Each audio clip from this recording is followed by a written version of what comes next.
Good morning, it's Sean Astin calling. Sean Astin, good morning, it's Big J. Big J. And how's your morning, man? Good. It's I don't know, what are you at 7? Are you 7:45? Yeah, we're 7:45 here. 6:45 here in Los Angeles. Excellent. Sun's coming up. Looks good. We just had Hillary here in town last night. Yeah, how was that? It was good. I watched it on TV. I didn't get down there just because I didn't want to, wait in line. And plus, she was an hour late, so then I would have been really pissed because I would have got to bed really late. They're all always late. Yeah. None of them are ever on time. They just can't be. It's impossible. Yeah, Barack was only about 5 minutes late. Really? He's got her beat by about 55 minutes.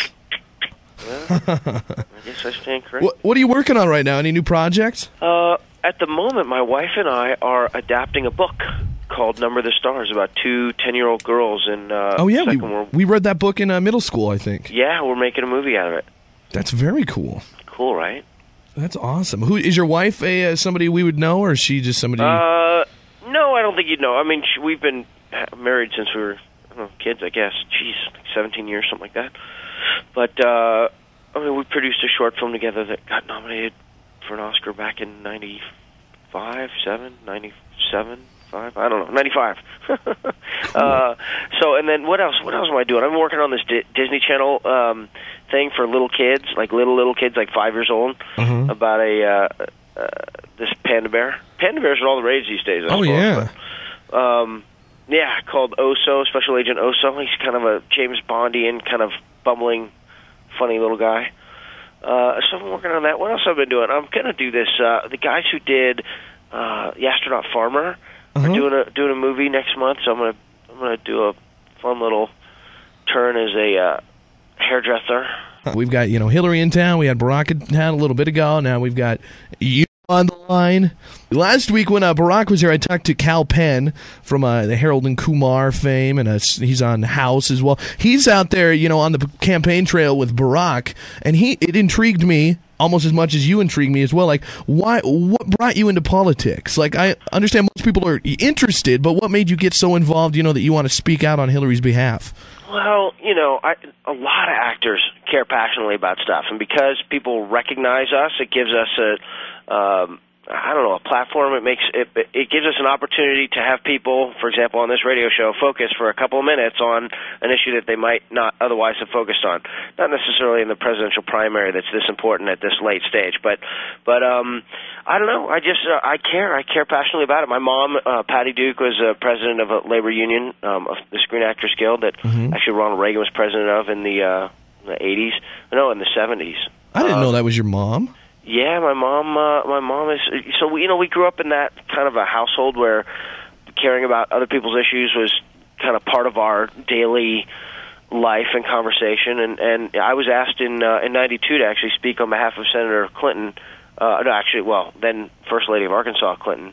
Not on her behalf, but kind of in front of her in Colorado. She gave her single biggest speech of the event. There was like 15,000 people there, and I had never done anything like it. I was in community college at the time, and it was just a really amazing, inspiring moment for me. I just was so taken with her ability to communicate and her sort of power and ultimately her passion for helping other people. That's what really came through to me when she was talking. So very cool. Well, it's good to see you get involved. I like to see that too. It's like you guys have so much power, and like you said, people recognize you, and it's cool to see you guys getting involved in something meaningful rather than just partying. Well, it's a double-edged sword. I mean, a lot of people just can't stand it when actors open their mouth about something other than what they're doing, on screen or on television or something. They just think, God, who are these people? Who do they? You call it power. I suppose it's a kind of I don't even know if power is the right word, but I tell people that celebrities or actors have no greater voice than any average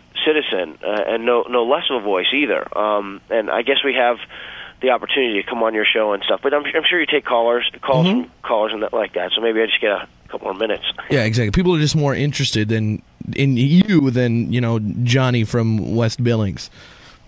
Actually, my buddy Preston Lee, who's actually Scott Lee when he was living in Billings when he grew up, but he's one of my best friends, and he's I don't know if he would agree with that or not. yeah, I guess maybe not. But are you doing anything with the new Hobbit movie, or is that totally different characters? Well, yeah, to my knowledge, my character doesn't No, not to my knowledge. My character didn't appear in The Hobbit. My character's father, so I was a gardener for the lead character in The Lord of the Rings, for Frodo. And in the Hobbit, the gardener is Gaffer Gamgees, who's my character's father, and he works for Bilbo, who's Frodo's uncle. It's kind of esoteric, but basically, my father worked for his uncle, and my character, I don't even think he might not have been born yet. If he was a little kid. So I suppose they could do whatever they wanted, but I kind of don't anticipate them to do that, and I don't know how they do it. Yeah, they could if they wanted to, but yeah, I don't know how that would work. I mean, they're doing 2 movies, and Peter Jackson's executive producing, and Guillermo del Toro is directing it. Yeah, it's going to be a great movie. How'd you get on the Lord of the Rings thing? Was that just a call from the agent, an audition? Yeah, on the one hand, but Peter and Fran had hired my dad on The Frighteners, and they had seen a couple of movies that I was in, which I knew back in the time when Frighteners was made, because they'd actually left a message for me when my dad was with them at their house watching a movie, saying that when they were giving birth to their oldest son, they were actually watching this movie I did called Where the Day Takes You. It was about these homeless, these kind of street kids, these drug addict kids in Hollywood, and which didn't really seem like a birthing kind of movie, but they're so they liked that. So I had to audition, cold audition against hundreds of other people, but I had a little bit of a leg up insofar as they knew my dad and they were aware of me. So it gave me confidence, if nothing else, going into the audition process. Very cool. Right on. Yeah, that seems like a pretty big project. Just once you get on one good movie, and then it becomes more good movies. And well, yeah, I mean, the way it generally works once you've established yourself. I mean, it's hard when you, not hard, but the dynamic you're dealing with when you're like in Goonies. You're 12, so every 2 years you look completely different. So it's hard to dial in kind of a relationship with an audience where they can kind of get if you think of, I don't know, any of the people out there, even Matt Damon, from the time he did Geronimo to now, I mean, he looks a little bit older, but he roughly looks like the same guy. When you're 12 and then you're 15 and then you're 18, you know what I mean? You keep changing. So once you're actually an adult, it's the way it works, or the way it worked in my case and a lot of friends I have, is you get offered tons of stuff that you're not that interested in, and anything that you really want to do, you have to fight for.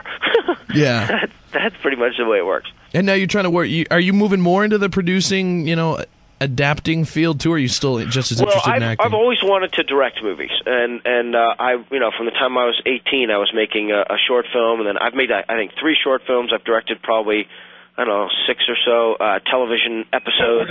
So that's something that I want to do, but we'll see. Sean Astin, thanks so much for being on the show. Hopefully, thank you so much for having me. If she gets the nomination, we'll talk to you again sometime during the general election. Sounds Sean good. Astin, have a good morning, man. See ya. Bye. The Big J Show. Weekday mornings from 6 till 10 on Billings' #1 hit music station, Hot 101.9.